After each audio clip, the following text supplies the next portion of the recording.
The Nigerian fashion industry in the late 1990s and early 2000s took the world by storm with our contemporary fashion sense, introducing us to the whole world as a fashionable set of people.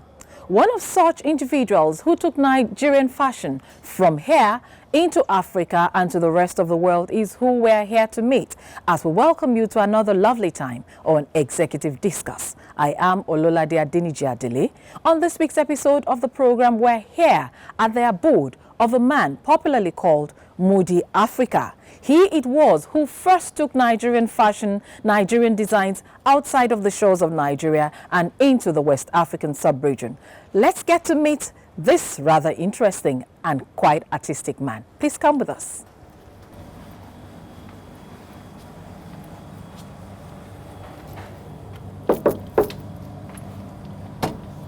Oh, madam. Hello. Good morning. How are you? Welcome. Thank you very much. How are you? Very well. You do Come have in. a lovely place. Thank you. Come in. Thank you. Yeah. Where can I sit? Sit in here. Thank you very much. How's the family? Very well, thank you. And yours? Fine. You do have a lovely place here, I must say. Very lovely. Very, very lovely. How was your trip? Very well, thank you.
On Executive Discuss today, I have with me a man whose passion is driven by his love for the arts. He is fashion personified from his head to his toes, and he has done so much in the world of fashion, taking Nigeria on a global scale. Join me as we welcome to Executive Discuss today the man popularly known as Mudi Africa, but of course his birth name is Mudiaga Enajemo. Hello Mudi, how are you? Hi, welcome. Thank you very much. Thank you once again for welcoming us into your home. You do have a lovely place, I must say. Thank you. Let's start from the very basics, as I usually would do with my guests on this show. What was it like for you growing up? Where did you grow up and what was your background like? Well, I grew up polygamous family with 27 of us, 9 wives. So we grew with that middle class lifestyle, and by the grace of God, we grew up well because my dad made sure we grew with understanding of how life is, discipline, hard work, and above all, humility. Yeah. Coming from a polygamous home, ordinarily when you hear that one is from a polygamous home, no pun intended here, but a lot of children who come out from polygamous home seem to lack direction probably at the earliest stages of their lives. For you, what impact did the polygamy, the polygamous setting in which you found yourself, what impact did it play in your life? There's something my dad, let me say our dad, when I was young, most times if we are with him, the kids from different mothers will sit with him, maybe in the parlor, gisting, having fun. If he wants to give me, if I ask for money as a youth, and he can only afford to give me one, just to be me. What would he would send two other ones from different water out that I could go and get water, get something, and he not give me. If you want to give another person the same thing, you would do like a routine. That alone helped me to know how you can work. Life generally is like discipline and above all, politics. Politics must play even where you work, your family. That's so able to manage human being. It has really helped me a lot. So take us through your early years. Where were you born? Where did you grow? Your schools you attended? Just take us through what your early years were like. Well, I was born in Ughelli, 15 minutes drive from Warri in Delta State.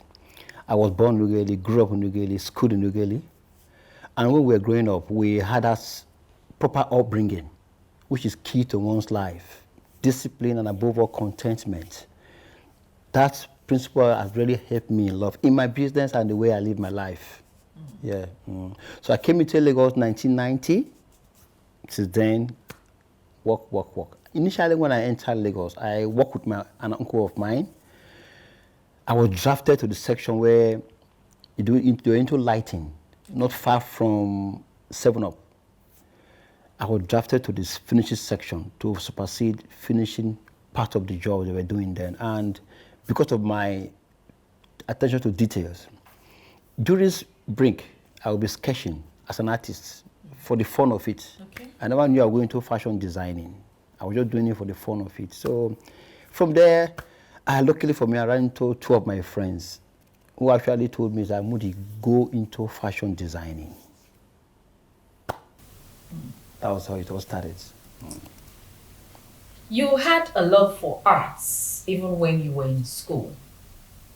You started sketching, you did not know that it was going to take you to where you are at today. Will you say that it is that love for arts that eventually took you into the world of fashion? Because you could have gone elsewhere, you could have practiced your art in another form. Yes. In life, they say water naturally find level. What I'm doing today is I will say, boldly say it with all sense of humility, I'm called to do fashion. I dream, sleep, everything I do is about fashion. And as a designer, you must know how to create. You must be creative, you must know how to illustrate. That has really helped me a lot. Illustration is key to fashion designing. Yeah. You started fashion in the early 90s, about 93. Yes, you started your fashion industry in the year 1993. Looking at that journey, take us through it till from where you started, because I've heard a lot really about how you started, but we want to hear it from you. Let's hear it from the horse's mouth.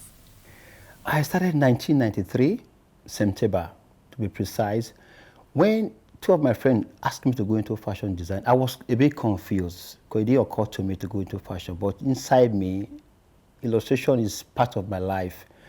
So what I did is, that's okay. So I approached an established tailor around K2 then, my neighborhood. So I talked to the man. So it's possible I want to learn cutting, learn much about sewing. He said something to me. He said, that would be nice because even in this neighborhood, we all know you that you dress well. So come. So I approached him. I was a route for 6 months. Mm-hmm. During that 6 months, what I did then is I printed complimentary card. I go from office to office. Tuesday, Thursday, Saturday, I go different offices, share my complimentary card. My friends I knew back in Delta, who were in Lagos then. Okay. So, but Monday, Wednesday, and Friday, I go for training. Mm-hmm. So after that 6 months, I wasn't too satisfied. So I added additional 3 months to get more training. The rest is history. So I started working. I working from my room then in K2. Yes. Face me, I face you, they call it face you. So working from my room, I was able to trying to raise money to get my first shop then. It wasn't easy. Things were rough. Luckily for me, I met ROMD. That's Richard Mufeda. Yes. Before issue of the shop came up. So I approached him. I just opened up to him. I said, bros, I want to get a shop. I need you to assist me. He said, okay. I should check him, give him time. Then he just finished his movie, Out of Bound. Okay. He spent so much money on the Money on movie, that. so I should give him time. I actually gave him time. There was no phone.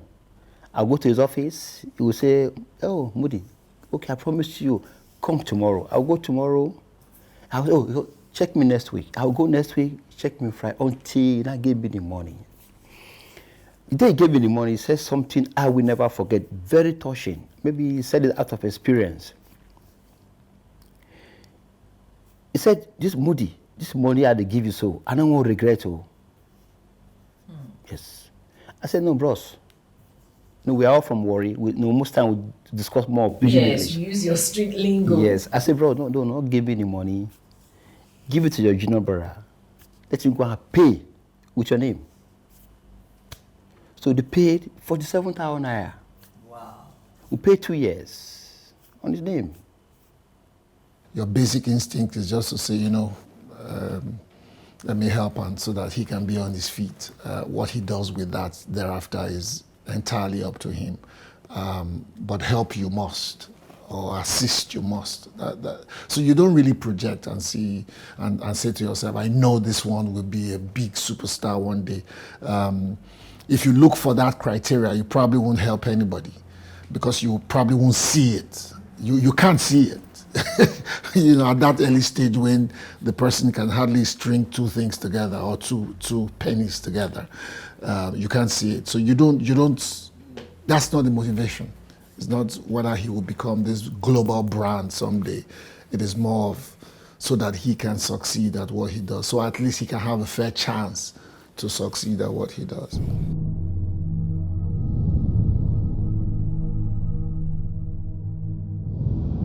When you were starting out, when friends advised you, that since you're good enough in sketches and all of that, go into fashion, did you ever see Mudi then as Mudi Africa today, looking at what you've been able to achieve? No. But right from time, I grew with that it is possible mentality. I never want to use that word, I will make them. It is a sign of arrogance, though. I don't use I will make them. It is possible. That have really helped me a lot. That So it is for you, possible. nothing is impossible. It is possible. Just keep working. Most times I use myself as an example that hard work pays. Hard work pays. You go through pain to survive, but at the end of the day, you will smile. And when you say, achievement might not be naira and kobo, but you fulfill it. I'm happy with what I'm doing. I'm touching lives. That's the value of what I do. I attach so much value to what I do. Yeah. Now, Mudi Africa today is a fashion brand that is known not just in Nigeria, but across the West African frontiers, and you've even conquered beyond Africa. What inspired you to take fashion out of Nigeria, especially at that time when Nigerian fashion was hardly known anywhere? But you took that bold step, being the first Nigerian designer to take Nigerian designs out of this country. What was it that inspired, that gave you that confidence or that impetus to take it out? Fashion is universal. Once something is good, if it doesn't speak language, it's good, people buy. There was something a man said to me. I went to Nairobi, Kenya. Before I come to the question you asked me. I was at the airport, filling immigration form, and one woman just walked up to me, a Kenyan. I said, good evening. I said, good evening, man.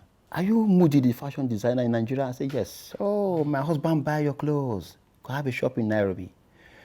Oh, let me call him. He just called the husband, and we discussed. The man was so happy. That day I felt very good because that shows that I'm touching lives in different parts of country. So that for me is like a joy to me. So beyond the money I'm making, and above all, I'm equally added value to my country. It's a good image. And so what actually prepared me to move my brand outside Nigeria? 1999, in 2009, I was invited to Ghana by Ambassador Musli Obanikoro. He was ambassador to Ghana then. They did a party for him to host him. I was invited. He personally invited me. So I was there for 2 nights. So I just, at the party, I saw people wear what they wore. I said, no, there's a market here. So I took took time, went around the town with a taxi. I just saw that there's a market here. So I would just approach him. I opened up to him, said, sir, Your Excellency, I need to open a shop here. He gave me the go-ahead. He said, Mudi, I will encourage you. The embassy will surely give you backing. Make sure you get everything done properly. So I got a lawyer, registered my business first, got an auditor, then I got a first shop, started working. I encouraged him to look beyond the shores of Nigeria. So when I became an ambassador, it was very easy for me to invite him. I invited him to come over, and he did. And in the course of his visitation, I took him to President Kufuor, who was then the president.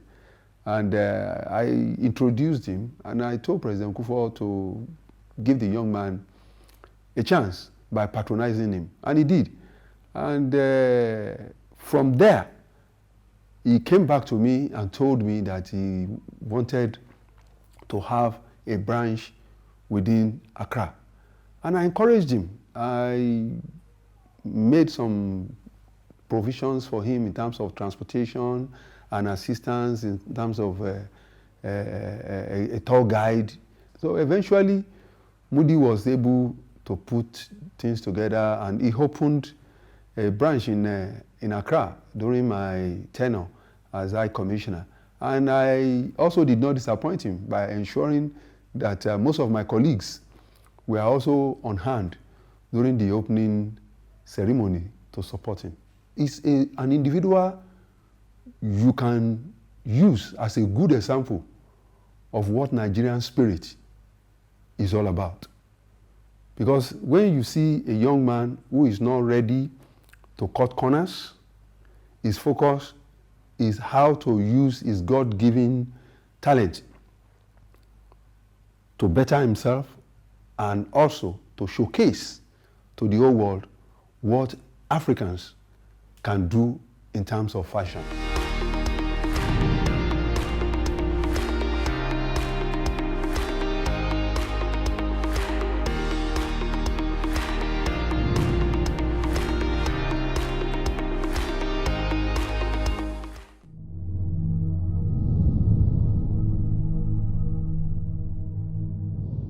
In 2010, the same process I applied in Nairobi. I went to Nairobi on holidays. I went around town. I just saw a shop. From the airport, there's this what they call it third eye. Anything you do, you must have that third eye. Anywhere I go to, if I see there's a market, I know.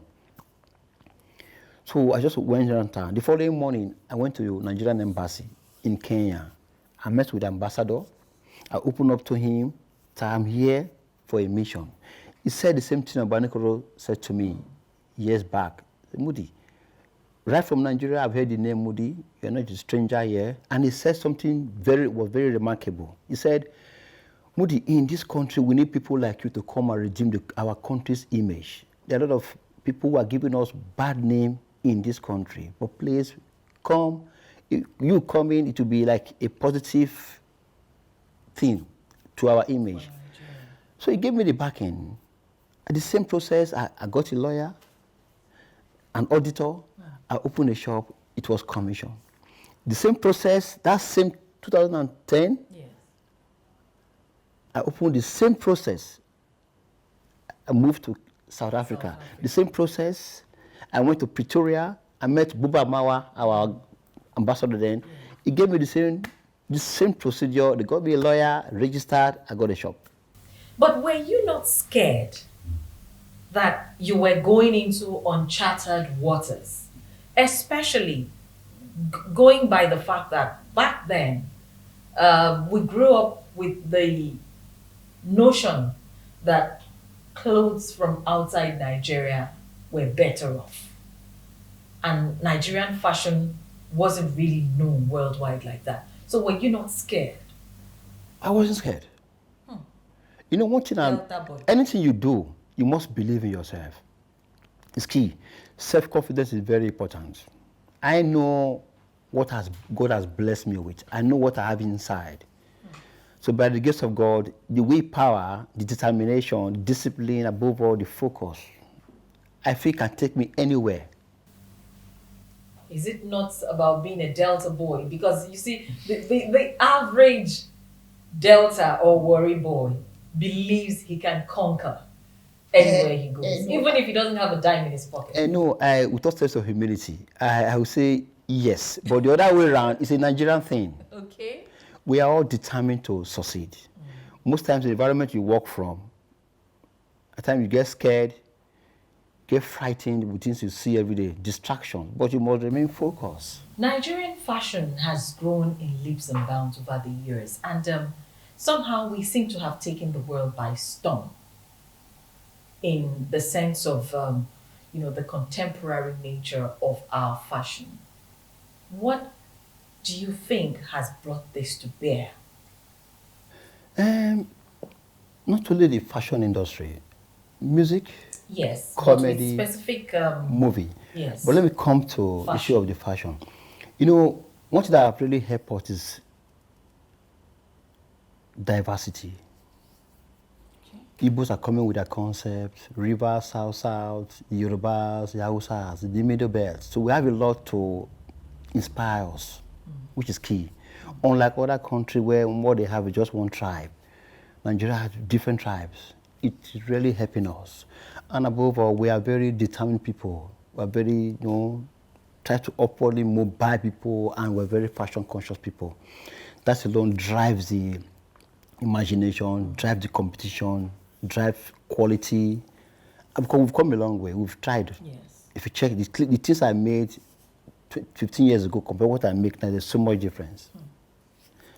What is demand, there's bound to be competition, there's bound to be quality. The more, the better. How would you describe your own kind of, that's Mudi Africa line of clothing? It looks like you cater to just the men. But what kind of clothing line do you offer? My clothes are Afrocentric, formal and informal. The clothes I make is with slippers, you can look casual. With shoes, you go dressy. It depends on your mood. So they cut across. That's why it's easier for me to penetrate into other African countries. Not the typical Nigerian traditional outfits. Very retro, what you can wear to anywhere. Depends on the mood. On the mood. Why do you cater to just the men folk alone? I used to make for females, but I stopped about 10 years ago. Why? I want to focus on the men. There are designers that make for only women. Yes. So I want to focus on the men so I can understand the man body chemistry. Yeah, you're a man. So you already understand the man's body chemistry. No. If a man walk into my office, even without taking measurement, I can determine your size. And above all, I want to focus. There's a lot of distraction when you start making for women. Sorry, with due respect. I was waiting for you to say that. So with due respect, but there's so much pressure. I want to focus on the men alone. Okay. And there's so much sanity for me. When you look at your journey over the years, you started in 1993 and you have come so far. In spite of the never say die spirit which you have had, I'm sure that there have been some times that maybe you almost wanted to call it quits with challenges. How has it been? Let us into some major challenges that you have encountered in your journey. There's never a day I had the mind of quitting. Why? Because passion, what you do with so much passion, the money might not come, but you're happy. But there are two particular moments I will never forget. My first shop, I got through RMD. When the rent expired, trying to raise money to renew the rent. I went to a friend, it's like a senior friend, to loan me how much then? I needed about 20,000 naira. To add to what I had then to pay to renew the rent. Because I couldn't go back to RMD now. So he said something that he said, Mudi, forget this work. This work will not pay you. Wow. And he mentioned about 5 designers in Nigeria. I don't want to mention their names here. Who he was referring to. Those people, they're not making money now. Mudi, you have style, you have talent, you dress well, you have taste. Don't worry. I have a friend who goes to Italy to bring in clothes. I will link him up to you, link him with you guys so you can take clothes for him and sell. You make more money than designing clothes. Cheers, you know why? Because I went to him for a different reason, trying to discourage me. Yes. One. Then another time, the struggling moment, no other time to struggle. A friend of mine, he saw me at the bus stop. I was going to deliver clothes on the island from Antony. He saw me by the bus stop. You know, I had about 2 carrier bags. Somebody, wow, this work. When you want to buy a car from this work? Wow. And he said it. That's like a deep. question, yes. Somebody, which year you want to buy a car from this work? But that, my friend, today we still relate. And he has seen what God has done for you. No, he's happy. We're where we grew up together in Delta, so we all moved to Lagos.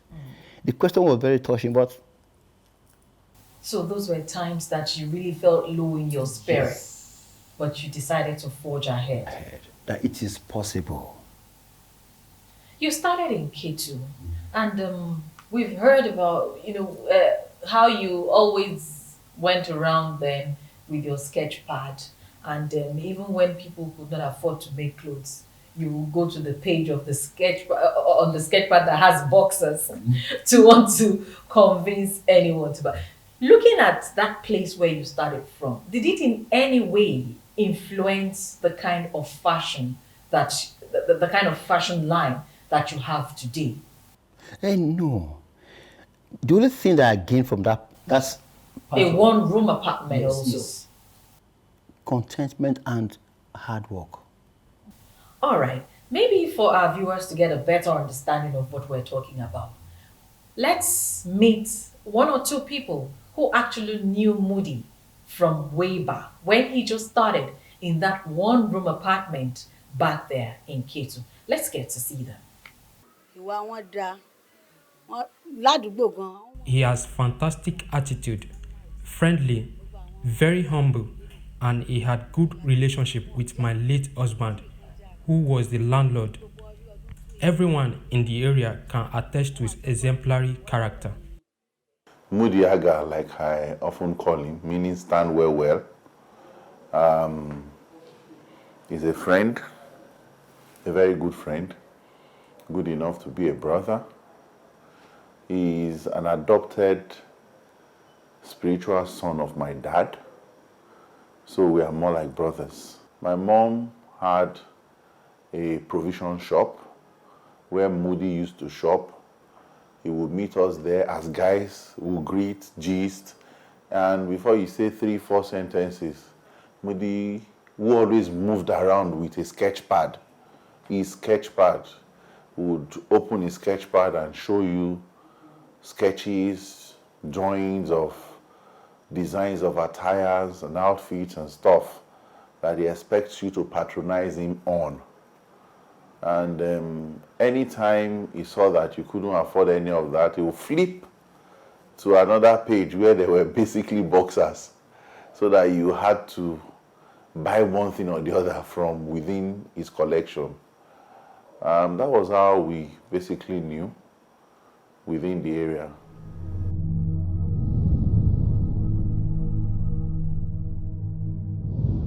The program is still Executive Discourse, and we have just seen the roots from where Mudi Africa took off. Back to our discussion now, Mudi. I mean, that was quite interesting, knowing that you started from that one-room apartment, and the house still stands.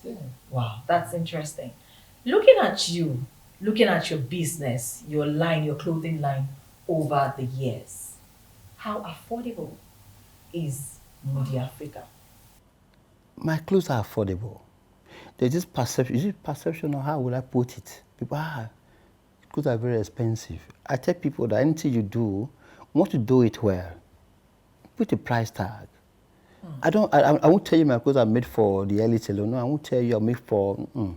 I just put my price tag. If you can Yes, afford. you put your price tag, but we know that Mudi clothes the likes of kings. I mean, you clothe the king in Morocco, you clothe ambassadors, you clothe the high and mighty.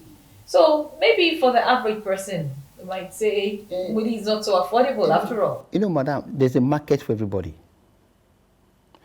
Like Rolls Royce, they're known for quality cars. If you can afford Rolls Royce, if you go to that shop, they won't tell you whether you are a bricklayer or you are a carpenter. If you can pay, you pay, take your Rolls Royce.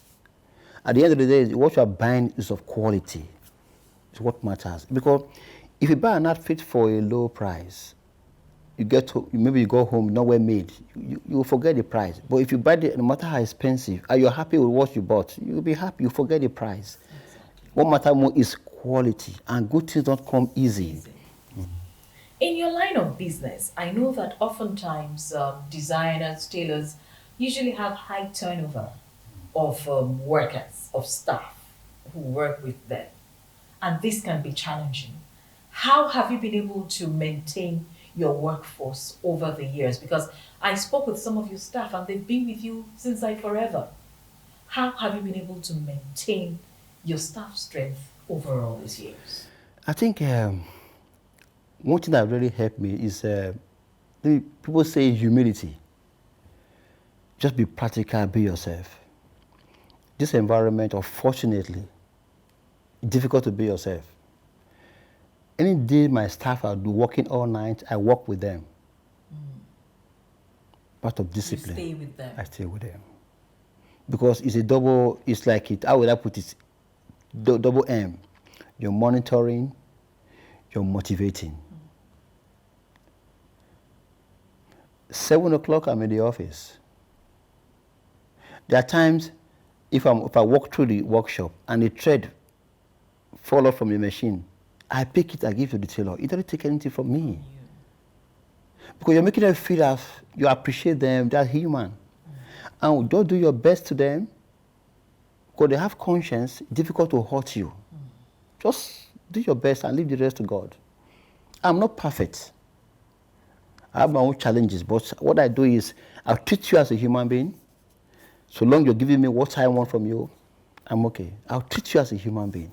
And that's what most time we lack it in this country, because we try to intimidate, oppress and impress people. Still talking about the Nigerian fashion industry, which has continued to grow in leaps and bounds. I mean, we're so contemporary and Afrocentric that a Nigerian can walk into any shop or any event anywhere in the world. What has helped to keep your level of creativity going by the fact that every day we have emerging fashion designers who are bringing something new to the table? What is it that has kept Mudi Africa going strong? You said something, I'm an artist. And as an artist, you must keep inventing, you must keep thinking. I think a lot.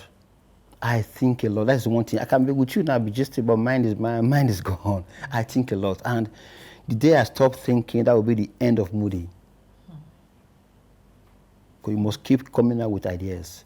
Because the market is waiting for something fresh. Yes. On a daily basis, I know that Mudi is a very busy man. But take us through what your day entails. What time does your day start? How does it start? What do you do? And take us through the rest of the day. Normally what I do, I go to bed, depends on my schedule. If I wake up in the morning, 5:30, at times I wake up 4:30, 4:45, depends on my mood. Any day I'm under pressure, maybe I have so many things to work on. I wake up by 5:30, pray, thank God for another day, take my water, do a little bit of aerobic in the house, or do a workout within my estate, take a glass of water, then shower, go to work.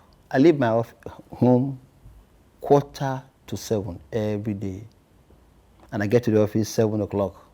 I drive against traffic. Yeah. Okay. So 15 minutes I'm in the office. I get to the office, look around, check what I'm going to do for that day, put everything in place. Then we do our normal prayer in the office. Then we open to customers. Work till when I close 6 o'clock. And you work Mondays through? Friday. Okay. You say maybe once a while, if I have Saturday pressure work, I go to Saturday work. All right. Looking at you and having spoken to a few people about you, one thing has, or two things have stood out actually. One is the fact that people have said your Mudi is a humble person. And another that has stood out is the fact that you believe in God. Like probably your belief in God has kept you going for this long. What's your take on that? Let me start from the issue of humility. When people say Mudi is humble, I take it as a compliment. But what I begin to wonder is it that how come people lay emphasis on humility? It's only in Nigeria where emphasize more of humility. I'm just being, this is me. I'm just playing my role as a human being. So why must I be arrogant? Because the opposite of humility is arrogance. Why must I be arrogant? I think let me put it in a very soft way. I don't know, maybe it's a Nigerian thing that we're becoming a bit too arrogant, which is someone who is just real. Say that person is humble. Humility to me is a way of life. It's like, for instance, we have 10 of us in a room. Then about 9, maybe in the morning, they won't have the bath, just wear and go out. But the particular guy out of the 10 who bath in the morning, so that guy is very clean. He's supposed to bath in the morning. It's a way of life. It's a way of life. Yes, humility to me. Why must I be arrogant? Why? And your belief in God? I mean, apart from being a Christian, I know I entered this world. God brought me to this world to perform my own duty, and I thank God for health, good life, talent. I believe so much in God. God first for me for any other thing. What are your likes and dislikes? Let me start from this. Let me start from dislike. Okay. I can't stand people that are lazy. I can't stand lazy people. Shit, no. If you are lazy and you are dirty, no, I can't stand. Two things that put me off. Laziness, and two things that actually helped me is, they said it's in the Bible, cleanliness is next to godliness. Hard work pays. So those are your dislikes? Yes. What does Mudi like? I like life. I like life generally. I like life. Life is good. All the things we are seeing now is all by God. The clothes I make is God gives the talent to create it. So I cherish anything. I like good life. Well, we have been speaking with Mudi Africa, as he's popularly known. It's still Executive Discourse, but let's take a break now. We will talk to a few people also who have known Mudi. He has mentioned one or two names here. So we wouldn't be doing justice to this particular episode of the program if we do not bring those people to you. Let's find out who Mudi is to other people, seeing other parts of him. I think he's very Afrocentric.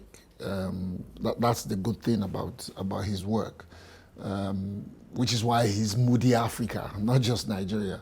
And you can, his friends, most of his friends are cut across Francophone countries and the Anglophone, Mudi is so Afrocentric to the point where his holidays are within, very small and exotic places in Africa. I usually just envy how he manages to find time to integrate himself with Africa, and that has helped him establish in major African cities because he has friends across these places, and so. For me, that's the mark of his own entrepreneurial spirit. I just wish him, bigger successes in the future. We experience those things that people do in secondary schools, especially in boys' school and all boys' school, And Mudi was quite a very unassuming person. Also very good in the art. He was probably one of the if not the best overall art student, then in secondary school. And I think from there, it's what you're seeing today, what he has become today. I'd say he's a gentleman. He's a perfect gentleman. And he's cool and he's easy to work with. He makes work easier and he gives you opportunity to learn. He teaches you everything he thinks you should learn. So if a person work with Mudi and you're not smart, then I don't think you can be smart. Mudi is a hardworking person, no dulling moment. Then he liked in his creation, he always like the best and get the best. If you're not up to the best, he won't have you. So if the clothes you are doing is not what he wants, you lose it and start from the beginning until he gets what he wants. Mudi is as simple as the word simple. He's not in any way complicated. He's very down to earth. There are no airs around him. He's humble. He's not perfect. Don't expect perfection. Maybe I'd tell you to go look for someone else with that name, but the one that I have known since '96 he has been that way till tomorrow. I am happy because sometimes when I go out, they say, "Are you Mudi's son?" It gives me joy. I'm so happy. And I'm proud to call him my dad. He's a go-getter. And if he sets his mind to doing something, he gets it done. No hindrances, no distractions.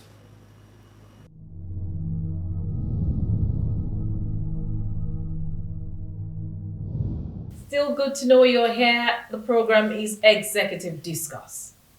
Mudi, we know that the Nigerian government today lays a lot of emphasis on Nigeria, everything Nigeria, wear Nigeria, eat Nigeria, sleep Nigeria. But we have had some challenges with your own raw materials that you use in your own industry, which first and foremost is textile. We know that at some point in time in this country we had textile companies that produced top-notch quality fabrics. How do you source your fabrics? Unfortunately, all our textile industries are almost collapsed. So we have to rely on fabric from abroad. It's unfortunate, but nothing we can do for now, pending when things will change. But there are still a few factories that produce. There are, but most times they focus on Ankara. We do use Ankara as well, but we have to use different fabrics. But for now, we focus more on getting fabrics from abroad. From outside the shores of Nigeria, yeah.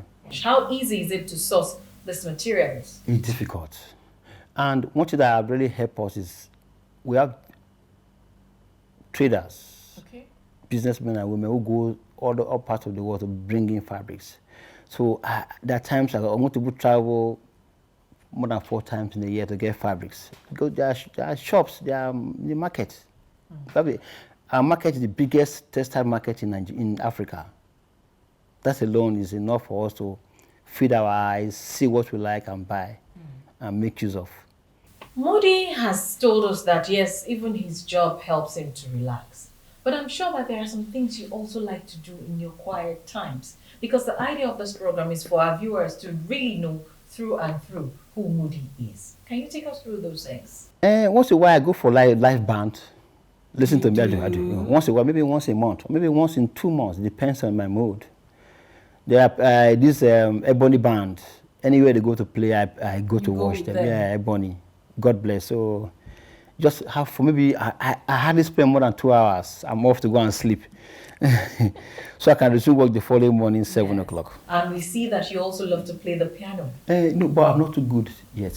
I'm just trying to pick up.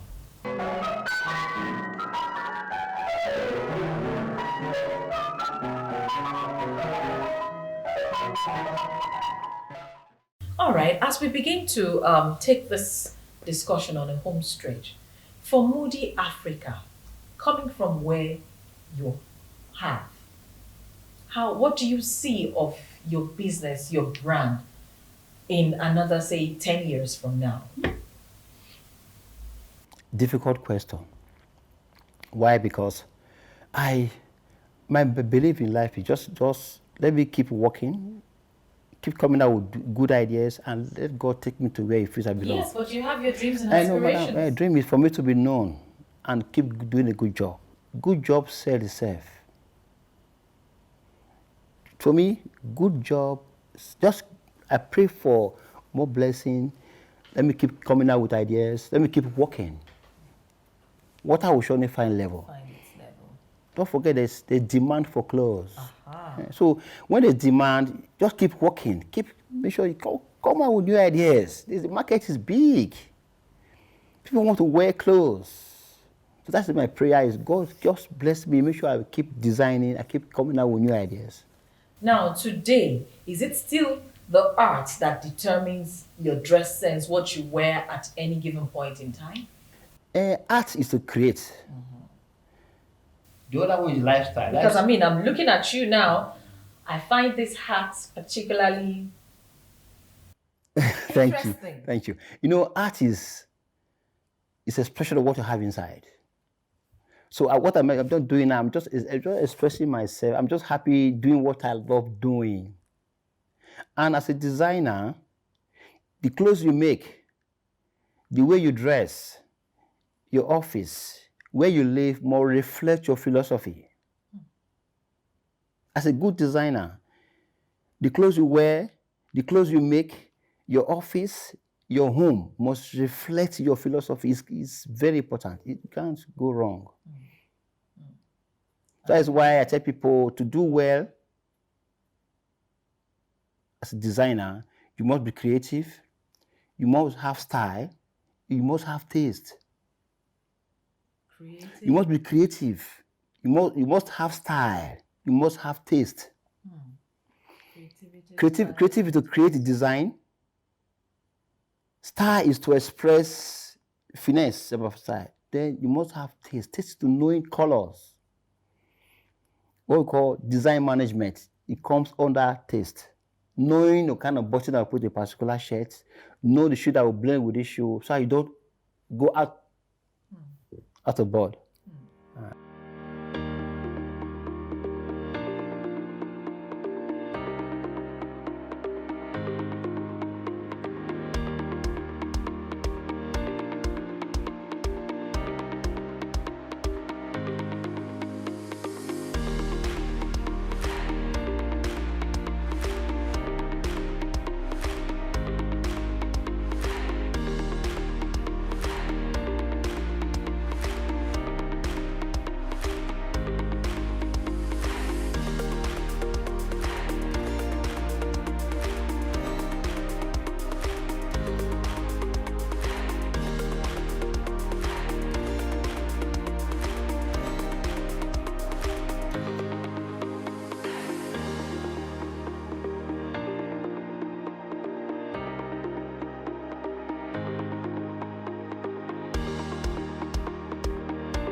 There are a lot of young ones, and even not so young, who are in the fashion industry or hoping to come into the fashion industry, who look up to Mudi as a source of inspiration out there. What's your word of encouragement to them on how to go about it to be successful in this industry? In Nigeria of today, we no longer believe in hard work. People are looking for shortcuts. It took me 26 years to get to where I am today. There are designers, there's some of these young boys. When we started working, there was no social media. We actually grew our name with true good job, focus, and hard work. Because they have access to social media, they dwell more on the glamour and the razzmatazz, the fantasy, without less emphasis on substance, which is not too good. You must have a structure before you put yourself out there. If you put yourself out there, you don't have the structure. Can you withstand the demand that will come? They are young boys, these boys, you see them on social media, they're trending. No workshop, no showroom. They don't have their own one tailor, no structure. It's unfortunate. We are becoming too fast. There's a process of what we call organic growth. You must go through that process. You can't rush it. So, back to what I said earlier, we don't look at believe in hard work.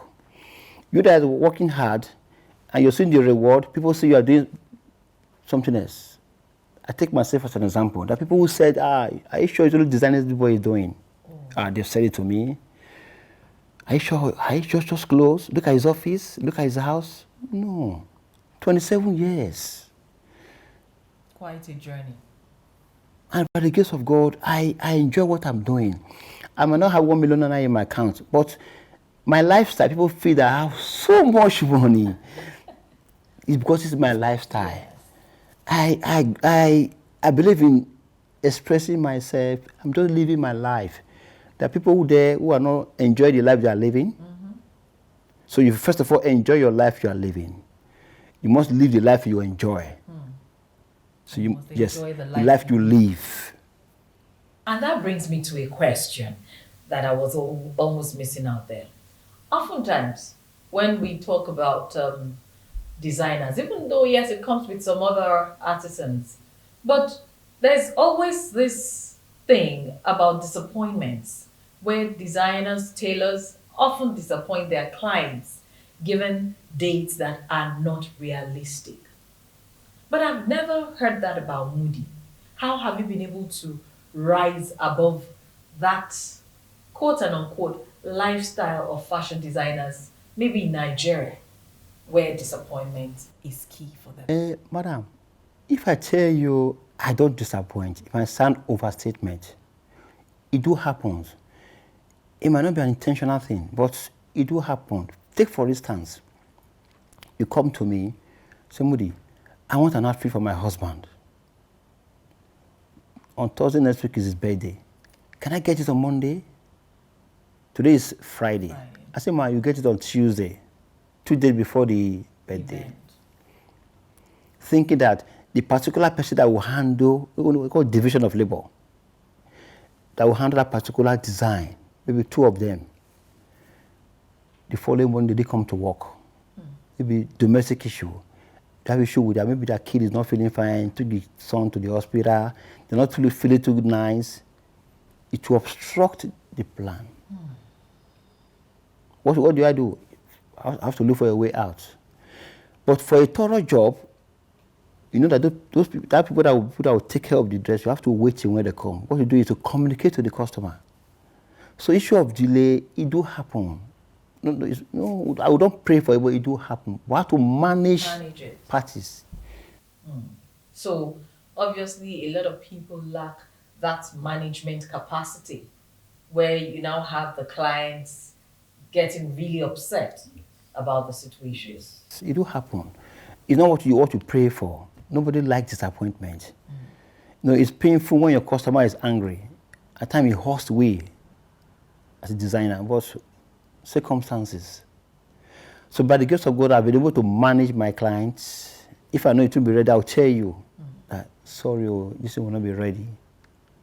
Or look for alternative. I have been speaking with the man popularly known as Mudi Africa, a man who has revolutionized fashion in Nigeria, who has taken Nigerian fashion outside of Nigeria, first of all into the West African sub-region, but of course it has gone way, way beyond even the African continent, making Nigeria proud. These are the kind of people that we bring to you week in, week out on Executive Discourse with a view to unraveling these interesting individuals. For more of this every week, please let's do this again, same time next week, when we'll be bringing to you another very interesting personality, I assure you. Till then, I remain Ololade Adeniji Adele. Please stay safe and bye-bye.